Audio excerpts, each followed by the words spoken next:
Lembrar de uma mensagem que eu já preguei aqui umas 4 ou 5 vezes. Fala, pastor, mas por que o senhor não revelou nada, não falou nada? Não é o caso. Sim, Deus fala sim, queridos. E se não falar, eu não vou me usar a falar aquilo que Deus não falou. Mas, na verdade, são 5 votos para obter poder espiritual. É um livreto, eu ia trazer o livreto, esqueci em cima da mesa. É um livreto de Tozer. Tozer é um escritor, um pastor fantástico. E ele escreveu um livretinho, que é um livretinho de uma sentada. Você senta na sala e uma sentadinha você lê. Um livretinho de 20 páginas. E eu tenho esse livreto, e esse livreto fala sobre esses 5 votos. 5 votos que nós devemos ter nos nossos corações. E, na verdade, ele fala tanto ao meu coração que sempre eu relembro de algum dos votos. Porque nós fazemos tantas coisas no decorrer das nossas vidas, tantas coisas no dia a dia, e nós, às vezes, esquecemos que o reino, a vida cristã, é simples, queridos. Nós achamos que vida cristã é assim, é algo tão complexo. Eu não vou ser crente não, é muito complexo, é muito não pode, não vai, não fala, não pega, não faz. E na verdade não é assim. É muito mais simples você ser um cristão do que você não ser cristão. É muito mais simples você entender o plano do reino, do Senhor, sobre as nossas vidas, do que viver fora do reino. Porque o plano de Deus é plano de pai para filho. Quando você tem filho, você estipula ou conversa ou traça até que você tenha o domínio, porque chega um determinado momento que você não tem mais domínio sobre a vida dos seus filhos. Tipo, eu tenho 2 filhos e quando eles eram pequenos, eles eram obrigados a andar comigo. Então, hoje tem culto, se arruma. Pai, vamos, se arruma, porque hoje tem culto e você vai no culto comigo. E é interessante, queridos, que eles aprenderam de uma forma tão forte que acho que você nunca viu meus filhos sentados na 2ª fileira da igreja. Tipo, minha esposa não veio hoje, porque não está bem, a Esté está sentada sozinha, esperando um companheiro, mas na primeira fileira da igreja. Porque você vai sentar onde eu vou sentar. Mas o amiguinho está lá atrás. Deixa o amiguinho lá atrás. Você tem final do culto para poder brincar com seus amiguinhos. Agora, aqui. Aqui. E assim, com muito amor e carinho. Qual que é a parte do não que você não está entendendo? Não, pai, eu já entendi. E aqui, sempre sentaram no primeiro banco da igreja. Então tem coisas que às vezes eu e você esquecemos na vida. Tem coisas que eu e você às vezes achamos que é muito complexo. Achamos que vida cristã é algo penoso, e não é, queridos. É como regra de pai para filho, é como aquilo que Deus estipulou para mim e para você. Mas a palavra do Senhor diz que o fardo dele é leve. A palavra do Senhor diz que viver com ele é satisfatório. O que diz satisfação é ter a Cristo.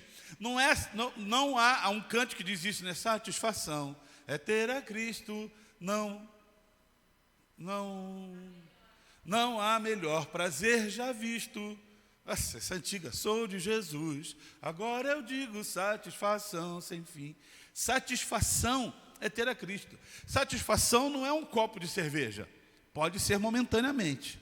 Satisfação não é uma tragada num cigarro, num vício, numa maconha. Não, pode ser momentaneamente, mas quando acaba o efeito dessas drogas, quando acaba o efeito da reunião entre amigos, a única coisa que nos resta é ressaca. A única coisa que nos resta é dor. Mas com Cristo, independente de onde eu estou e do que eu vivo, o Senhor está comigo em todo momento da minha vida. Amém, queridos? Em todos os momentos. Ele é o meu fiel companheiro. Ele é aquele que me sustenta. Ele é aquele que caminha comigo. Ele é aquele que vai... Ai, Gustavo, como eu te amo, negão. Ele é aquele que me sustenta. Ele é aquele que vai comigo por onde quer que eu vá. Gustavo, quando começou na igreja, era pequenininho, irmão. Não dava nem para ver. Mas agora o Gustavo está um galalau. Ele levanta ali, quase bate a cabeça no teto. E passa assim. Tá bom, Gustavo. Então, é Ele que nos sustenta, é Ele que nos segura, é Ele que nos dá satisfação de vida. Eu sei que você pode falar, pastor, satisfação de vida é agora a mega sena da virada. 300 e não sei quantos milhões no meu bolso.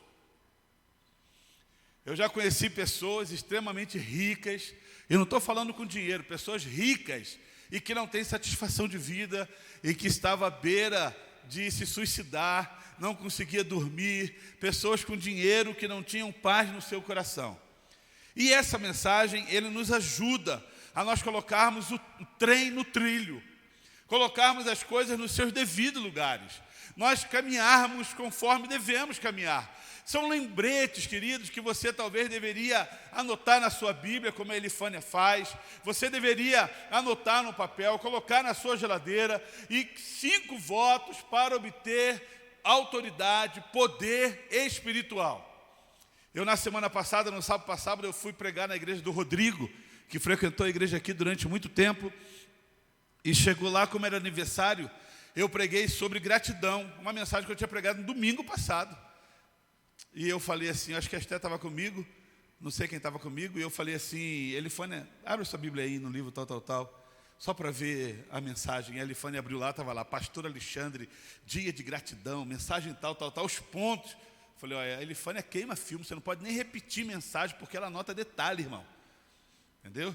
Ela não pode. Então, quando eu vou repetir mensagem, eu falo, eu já preguei essa mensagem. Para ela nem falar, pastor, o senhor já pregou essa mensagem. Estou de olho em você, hein, nega.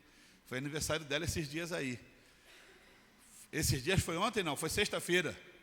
Sexta-feira, 37 anos de idade. Parabéns, Elifânia. Deus abençoe. Hoje é aniversário da Thalita, queridos. Viu? Pode mandar o bolo lá em casa. Então, é importante nós entendermos isso. 5 votos para que você caminhe bem com o Senhor, para que você vá bem com o Senhor. Então vamos lá. Primeiro voto que eu e você devemos guardar em nossos corações é o seguinte: trate seriamente o pecado. Primeiro voto que você tem que fazer no seu coração é trate seriamente o pecado. Pecado não pode ser aconchegado. Eu tenho um cachorrinho em casa, e esse cachorrinho abençoado, ele sobe em cima da cama. E antes dele deitar, ele aconchega o lugar, sabe, queridos? Ele dá umas ciscadas, E eu falo, Robson, eu vou te matar, negão, para, eu vou fazer sabão de você. E ele é pequenininho, como é de raça, dá para fazer Dove. Entendendo? Não é sabão qualquer, um Dove, irmão. E ele cisca, aí roda, de repente ele faz assim, ó, puf, e ronca, porque a raça ronca, e ronca bonito, irmão. É uma competição entre eu e ele.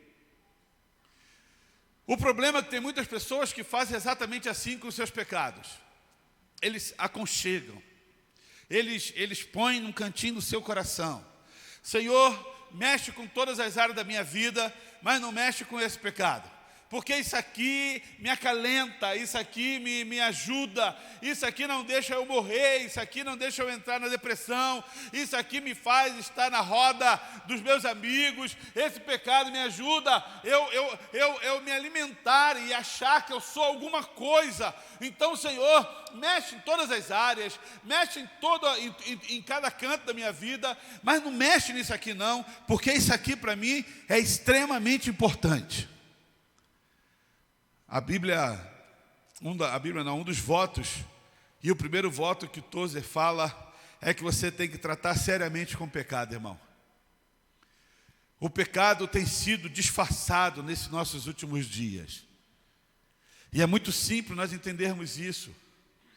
Tem sido disfarçado na televisão. Tem sido disfarçado nas escolas.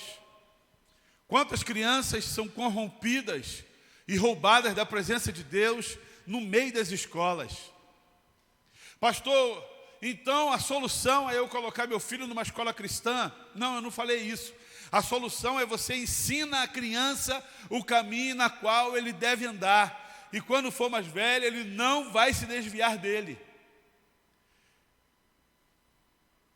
Ensinar a criança, querido, é quando você começa a inculcar na cabeça da criança que viver com Cristo é melhor do que viver sem Cristo. Do que ter Cristo no seu coração é a melhor decisão que você pode tomar. E ensinar a criança é você e eu vivermos no caminho para que os nossos filhos vejam o que nós estamos fazendo.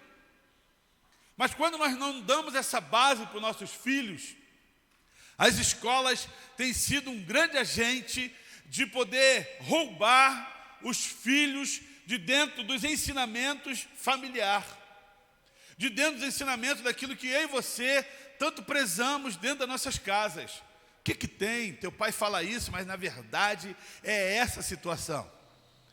É dessa forma, é desse jeito. É assim que deve ser vivido. E a cabeça das crianças vira um emaranhado de fio desencapado, dando curto-circuito para todos os lados. E quando você ensina, você impede que isso aconteça. Você impede. É interessante que quando os meus filhos estudavam numa determinada escola, que eu não vou falar o nome, e nós ensinamos para os nossos filhos algumas coisas. E eles sempre tiveram prazer. Então, por exemplo, numa época nós estávamos fazendo uma campanha, a Esté pegou uma porção de panfletos da campanha, a Esté era pequenininha, pegou uma porção de panfleto da campanha, levou na escola e entregou para todos os amiguinhos na escola, sabe? Vai lá na minha igreja, vai começar uma campanha do sal grosso, é um espetáculo, você entra lá, o sal grosso na carne, depois assa, vai lá, as campanhas de sal grosso, um espetáculo. E a Esté distribuiu para todo mundo. E de repente uma daqueles prospectos caiu na mão da direção da escola. Rapaz, aquilo lá foi um inferno. Por que a sua filha está fazendo propaganda aqui da igreja? Bem, porque é melhor ela fazer da igreja do que ela fazer do baile funk que vai ter em outros bairros. É melhor ela fazer da igreja porque esse é o convívio dela e ela tem esse prazer de fazer isso. O Isaac, numa aula, a professora afirmou que uma criança, quando morre no ventre da mãe, há uma dúvida se vai para o céu ou para o inferno. E o Isaac, pequenininho, questionador, como sempre foi, levantou: meu pai me ensinou que a criança não tem consciência, e por não ter consciência, ela é pura, e por ser pura, ela já está garantida nos céus. Tiraram o Isaac da sala de aula, levaram o Isaac para a secretaria, fizeram um auê, me chamaram, e eu falei: cara, para você discutir teologia com meu filho é covardia. Vamos discutir nós dois. Mas discutir teologia com um menino de 7 anos, isso é covardia. Mas de vez em quando eu solto ele em cima de você. Você vai ver que ele vai falar algumas coisas meio complicadas na tua cabeça. Quando você ensina, queridos, os ensinamentos que você transmite é inculcado, desce para o coração e enraiza. E mesmo que se porventura eles venham se desviar, eles retornam para a presença do Senhor. Porque eles sabem que há um único caminho. Há um único caminho, que esse caminho é Jesus Cristo. É importante que eu e você possamos entender isso, de tratarmos seriamente com o pecado. E o pecado tem mais coisa. Ele ainda continua sendo o inimigo número 2 da nossa alma. Porque o número 1 é o diabo. Número 2 é o pecado. Ele, o diabo, faz de tudo para que eu e você possamos cair. E esse faz de tudo, é tudo mesmo, irmãos. É uma investida feroz contra a minha vida e contra a sua vida. É uma investida feroz para que eu e você não possamos estar aqui. É uma investida feroz para que eu e você possamos até estarmos sentados, mas a nossa mente está viajando em qualquer lugar desse planeta, menos ouvindo o que o pastor está falando. O pecado ainda continua sendo inimigo das nossas almas. Então não ceda a essas tentações. Não ceda a esse desejo carnal. Não ceda a essa mentira, a esse engano. Seja firme e radical naquilo na qual o diabo te apresenta. Seja firme, seja radical. Somos às vezes tão radicais para algumas coisas, e naquilo que de fato é importante, nós abrimos mãos. Não aceite isso em nome de Jesus Cristo. Mas há uma regrinha legal aqui que eu copiei do livro. Todo pecado, ele é conhecido e deve ser nomeado. Todo pecado deve ser conhecido e nomeado. Então, por exemplo, o mentiroso não gosta de falar que ele é mentiroso, porque é muito pesado, né? Pô, Alexandre, você é mentiroso. Eu mentiroso? Mas é mentiroso. Mas eu mentiroso? Não, eu não. Eu só me enganei nas informações. Se enganou nada, você é mentiroso. E o pecado tem que ser conhecido, tipo, parei, pensei, refleti, eu sou mentiroso. Tem que ser nomeado, é pecado de mentira, de falta de caráter. Você é um adúltero, sim, o pecado é adultério. Porque quando eu começo a nomear, eu entendo o meu erro. Eu entendo o meu fracasso na vida espiritual. E por fracassar eu quero acertar. Quase fiquei sem camisa. E por fracassar eu quero acertar. Por fracassar eu quero voltar para o caminho do Senhor. Porque quem gosta de viver no fracasso? Eu não gosto. O pecado tem que ser nomeado. Ele tem que ser reconhecido. Ele deve ser identificado. Identificado. Às vezes ele está tanto dentro do convívio do coração que nós não conseguimos identificar ele. Ele tem que ser repudiado. Repudiado. Pensa numa coisa que você não gosta de comer. Pensou aí? Eu tenho várias. Cebola, jiló, pimentão. E se eu vou na casa de alguém e esse alguém coloca a cebola na mesa? Eu peço perdão à pessoa, com todo carinho. Querido, eu sei que você fez isso aqui com o maior amor. Eu reconheço, muito obrigado, mas cebola não desce. O gilózinho não desce, apesar de eu nunca ter comido. Então assim, não deve, a cara dele é feia. Comida de passarinho eu vou comer, irmão? Eu não como. Uma vez eu fui comer na casa de uma pessoa, ainda éramos pastores de Americana, e eu não sei qual foi a besteira que eu falei para aquela pessoa assim, eu amo língua de boi.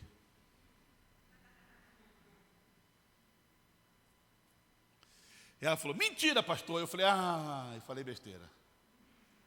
Então domingo o senhor vai jantar na minha casa, almoçar na minha casa. Aí eu falei, tá bom. Cheguei lá, adivinha o que era? Língua de boi. E aquela língua fedida, irmão.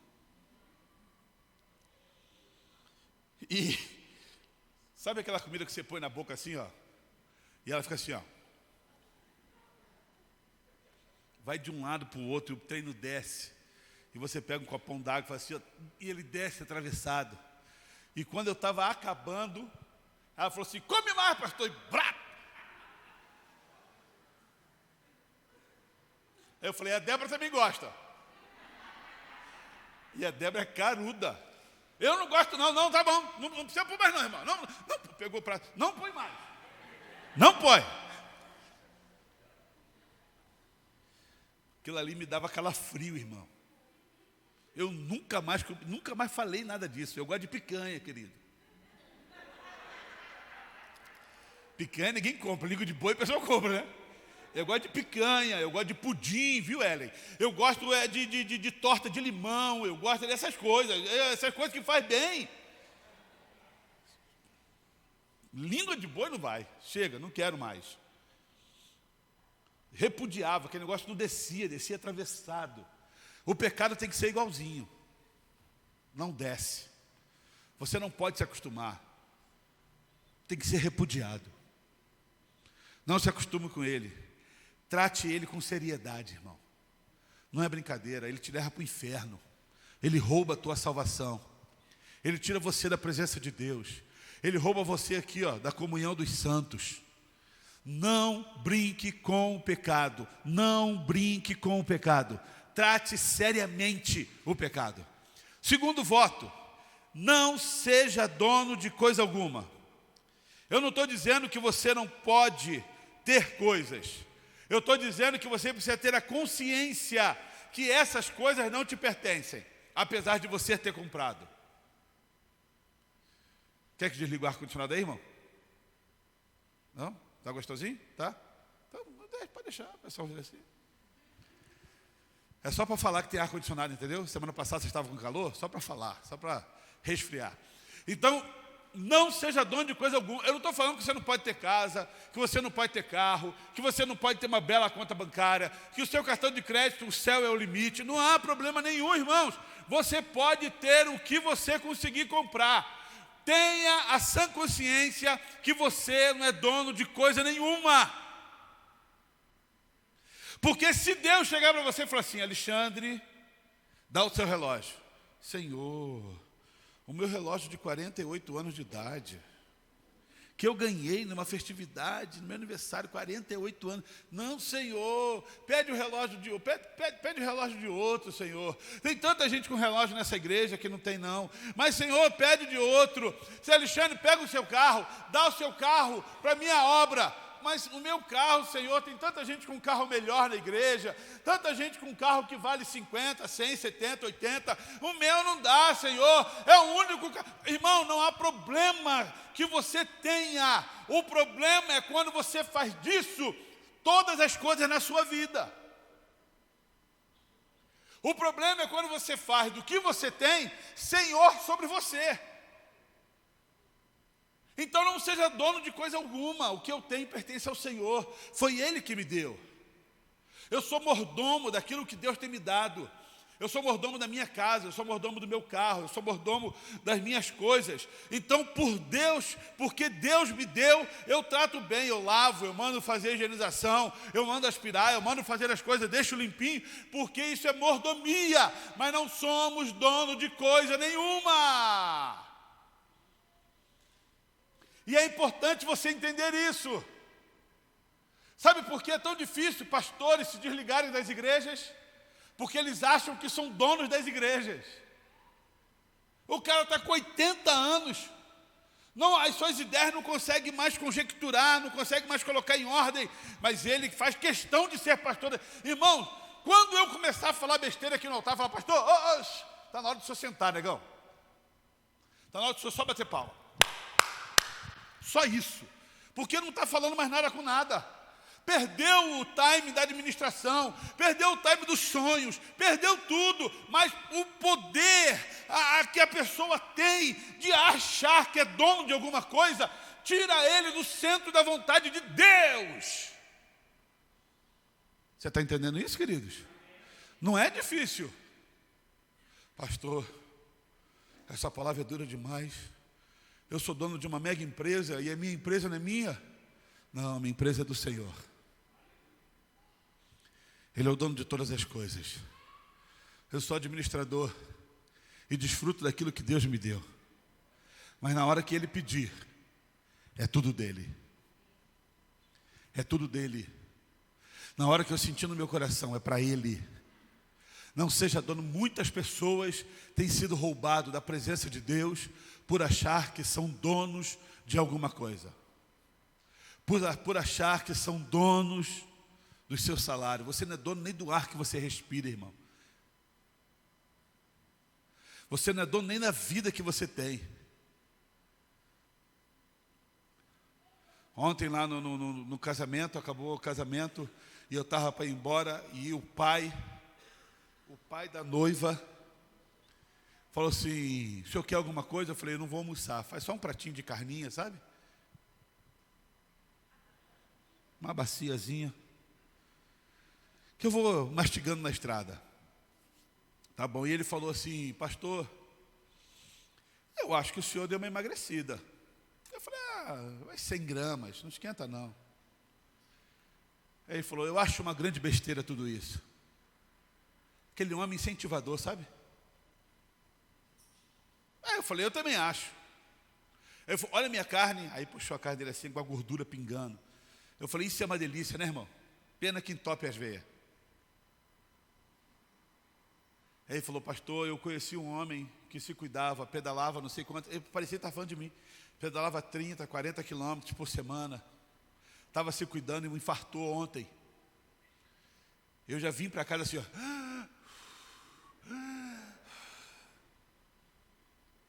Ele infartou, pastor. Antes fosse gordo. E eu comecei a me questionar. Falei, eu acho que vou liberar de vez mesmo.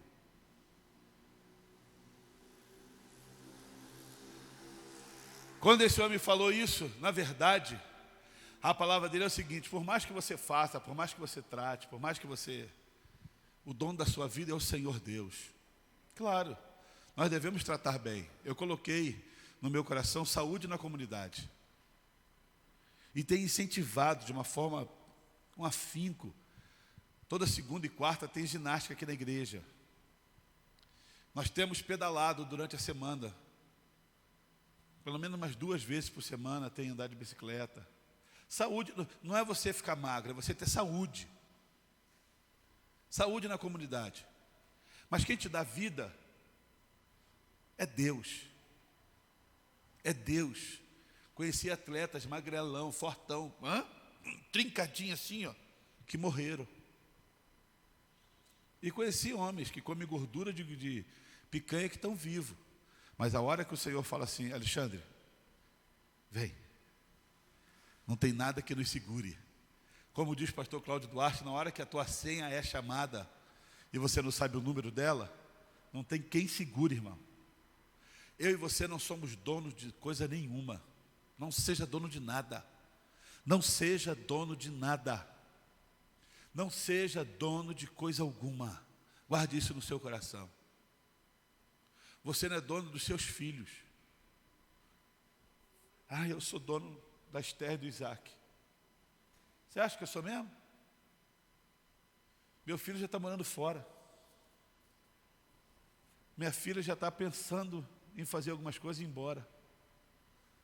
Eu e Débora só novamente. Somos donos de nada, irmão. Por que essa besteira aí? Essa possessão em cima daquilo que você acha que tem? Terceiro voto, e esse aqui eu gosto: nunca se defenda. Nós já nascemos com o Espírito tentando nos defender, já viu isso? É fácil você entender isso. A Flávia tem um filho, o Caleb. Você dá um celular na mão do Caleb. Caleb fica meia hora com o celular, agora você tira o celular da mão do Caleb. Ele quer se defender, ele quer pegar, é dele, é meu. E faz um escarcéu, irmão.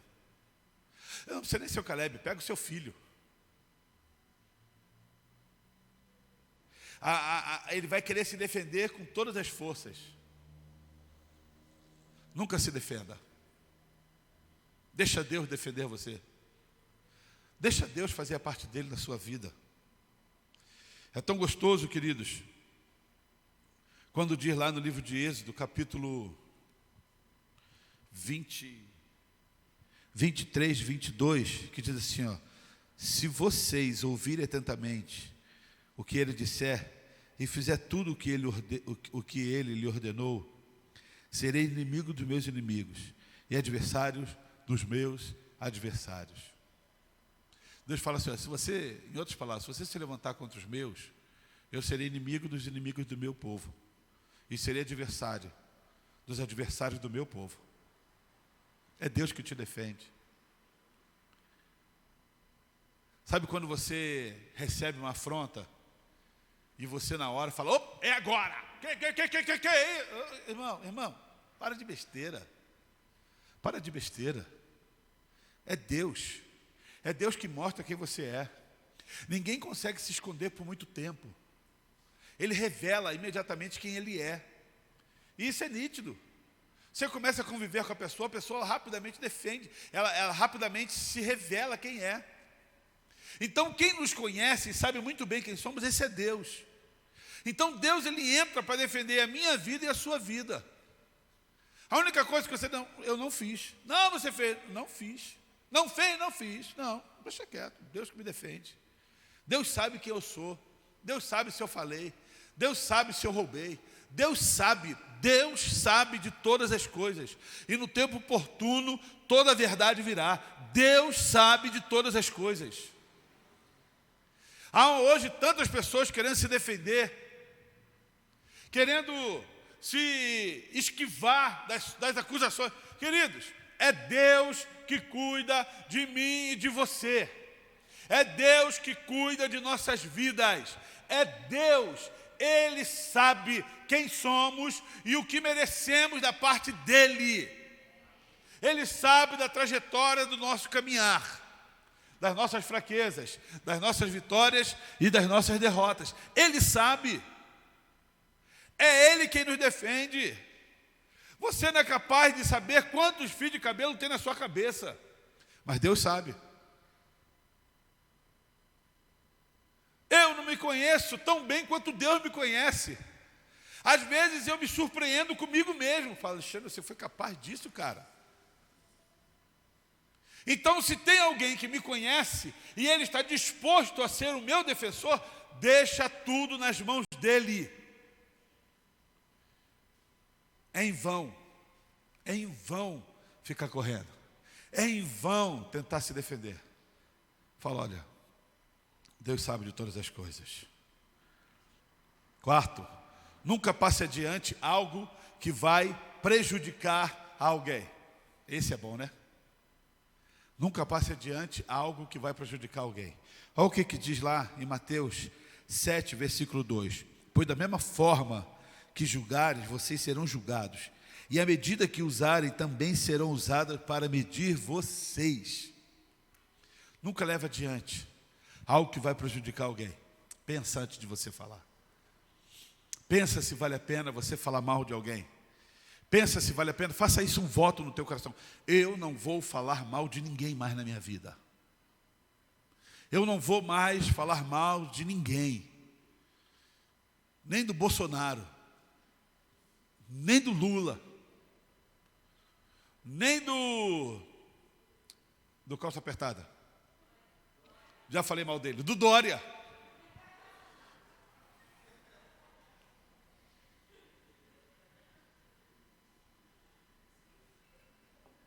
Nem do Dória. Não vou falar mais mal de ninguém. Eu vou orar por eles. Repara que ao invés de você falar, por que você não separa um tempo de oração? Gastamos horas falando dos outros, mas não gastamos um minuto orando pelos outros. Gastamos horas criticando, metendo pau, falando, mas não gastamos um minuto de joelho. Deus, tem misericórdia, tem misericórdia. Deus, direciona o nosso presidente. Não tem jeito, ele já entrou, ele tem que ser ele mesmo. Então, Senhor, tem misericórdia. Deus, não deixa ladrão entrar, não deixa usurpador entrar, não deixa quem vem aqui destruir. Deus, Deus. Não passe adiante aquilo que vai prejudicar alguém. E essa semana eu estava até comentando com a Débora, que eu ouvi uma mensagem, e que esse pastor falou a diferença de duas palavras: avaliação e crítica. Porque quando você faz avaliação, é uma coisa, você não está julgando, você está avaliando. Crítica, você está falando mal. Avaliação, não. E eu estava ouvindo esse pastor falou assim, há uma diferença muito grande entre avaliação e crítica. O problema é que nós achamos que é a mesma coisa. A avaliação é feita perto. Quando eu estou perto, eu posso avaliar. É quando eu caminho junto, é quando eu conheço, eu posso avaliar. Crítica se faz a quê? À distância. Perto é avaliação. Então, quando você vai ao médico e você está lá com uma dor no ombro, você liga para o médico e fala, doutor, eu não sei, eu estou com uma dor no ombro. Ele não pode te avaliar, porque ele não está perto de você. Mas quando você chega perto dele, o que ele faz? Deixa eu ver. Dói aqui, dói. Ai. Ah, tá, isso aqui é a repimbaca da recueta da parafuseta. Pega para mim um martelo de desempenar vidro. Porque ele está fazendo o quê? Uma avaliação. está perto. Crítica se faz de longe. Lembra da história de Jó? Jó estava lá felizão, com tudo certinho na vida. O diabo chega e faz o que a Jó? Uma crítica. Porque ele era o quê? Distante de Jó. Ele critica Jó. Está vendo aquele homem lá? Ele só faz o que faz porque o Senhor dá tudo para ele. O diabo, é esse o papel dele, ele critica você. Ele critica a mim e a você. Mas Deus, pelo fato de andar com Jó, Jó andava com Deus, Deus de perto de Jó faz uma avaliação. Não. Eu conheço Jó, servo bom e fiel, que se desvia do mal. Deus faz uma avaliação. A tal ponto, fala assim, você pode tocar em tudo, só não toca na vida dele. Você vai ver como meu servo é fiel. O diabo crítico, ele chega de longe e fala, é para já. E Deus de perto faz, eu conheço Jó. É essa a diferença, queridos. Então, quando você falar de alguém, você só pode falar se você estiver perto dele, se você estiver no convívio com ele, se você estiver perto a tal ponto de conhecê-lo. E você faz uma avaliação. Você falar de longe, você faz uma crítica. Aí você lembra da história de Jó. Quem é crítico? E às vezes nós tomamos o papel dele, de acusadores. Porque sempre uma crítica vem com tom de acusação. Então nós devemos entender isso. Não passa adiante aquilo que vai prejudicar alguém. Não passa, deixa quieto. Deixa quieto. Não fica semeando essas coisas não, queridos. E em último, nunca aceite qualquer glória. Pastor, eu já estou cansado de ouvir isso. Mas um dos grandes problemas é que nós somos fadados e inclinados a recebermos glória. A nossa vida caída, ela pede por glória. Ela pede por glória. Poxa, pastor nem falou da roupa que eu estava. Poxa, a Débora nem comentou da mensagem que eu preguei hoje. Fiquei uma semana preparando. Poxa, ninguém falou nada do serviço que eu fiz. Poxa, ninguém elogiou o púlpito do Robson,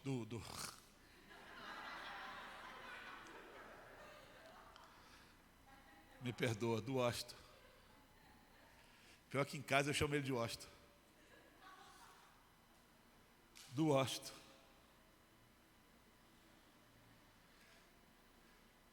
Poxa, ninguém nunca falou nada que você chega aqui e a igreja está sempre limpa.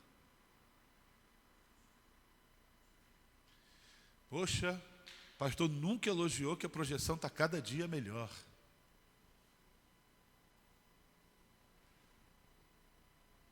Sabe qual é o problema, irmãos? Nós como homens queremos glória. Queremos glória. O Andrezinho e o Bruno nunca falaram que eu melhorei na bateria. Podem falar, viu?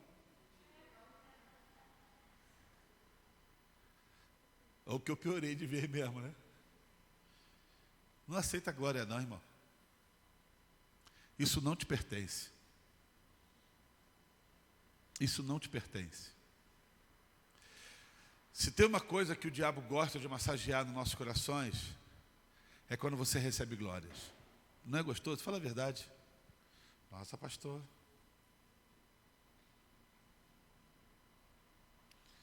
Vestido menino do Rio, hein? Calor que provoca arrepio. Poxa, coisa linda, hein? E como fica o coração? Aleluia. Mentiroso, aleluia nada. Ele está por dentro explodindo de alegria por saber que alguém reparou ele, ou que alguém reparou ela. Por dentro está soltando fogo, puf, feliz da vida, porque recebeu um elogio, recebeu glórias. Pastor, não há nada melhor do que ser reconhecido. Mentiroso! Volta lá ao primeiro ponto, reconheça o seu pecado. Mentiroso! Não é reconhecimento, é glória que você quer. Não é reconhecimento. Então não aceite, queridos, não aceite em hipótese nenhuma qualquer tipo de glória. Toda honra, toda glória, todo louvor é do Senhor. Quando o Washington fez, não fez para a glória dele, fez para a glória do Senhor. Não foi para servir na casa dele, não foi para colocar uma mesa de jantar na casa dele, foi para servir na casa do Senhor. Parabéns, ficou muito bom, mas chega. Meu Deus, como é que você conseguiu? Que mãos talentosas, Washington. Essa cabeça é uma coisa linda. Como flui as coisas de Deus. Sabe qual é o problema? Eu posso brincar 5 horas, meu irmão. Depois você chega lá, Washington, eu tenho essa intimidade. Sabe o que acontece, irmãos? O problema é que isso massageia o nosso ego. Isso vai massageando nossos corações. É fácil entendermos isso. Aonde começa um adultério? Estou lá trabalhando numa empresa. Passa uma menina. E eu falo, menina, nunca senti um cheiro de perfume como esse. É lá. E vai. E ela vem no outro dia, mais perfumado do que veio no dia anterior. Uma caatinga terrível. Mas eu já estou com segunda intenção. Falando, acabou de passar uma flor nesse lugar. E você vai massageando, você vai honrando, você vai derramando sobre a vida dela. Daqui a pouquinho, e vice-versa, daqui a pouquinho aquilo ali já está tão curtido, que todos os parâmetros de respeito, que todos os parâmetros de fidelidade já foram rompidos. Só falta a consumação.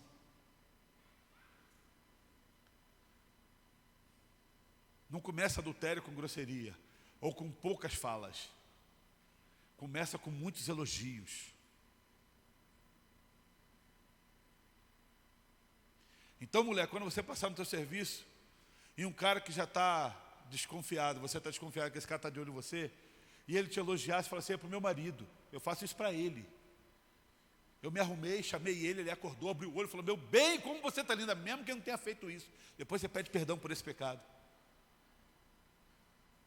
Eu me arrumo para o meu marido, me arrumo para minha mulher. Eu me perfumo para ela. Não aceita a glória de nada, querido. Meu Deus, como você canta. Como você toca. Como você faz as coisas.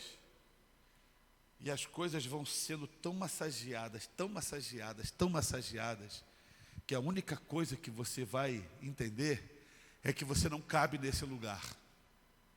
Porque você vai achar que você é tão bom para estar nessa igreja. Meu lugar é na igreja da cidade. O meu lugar, eu preciso ser visto por todos. Eu preciso agora, eu preciso fazer para todos precisam me ver.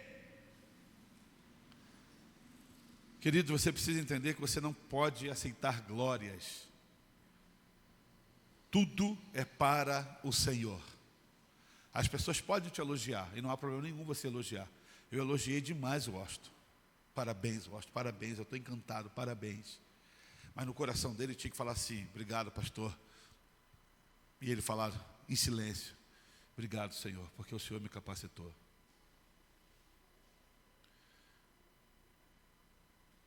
Quando nós entendemos isso, nós vivemos melhores. Fazemos as coisas melhores.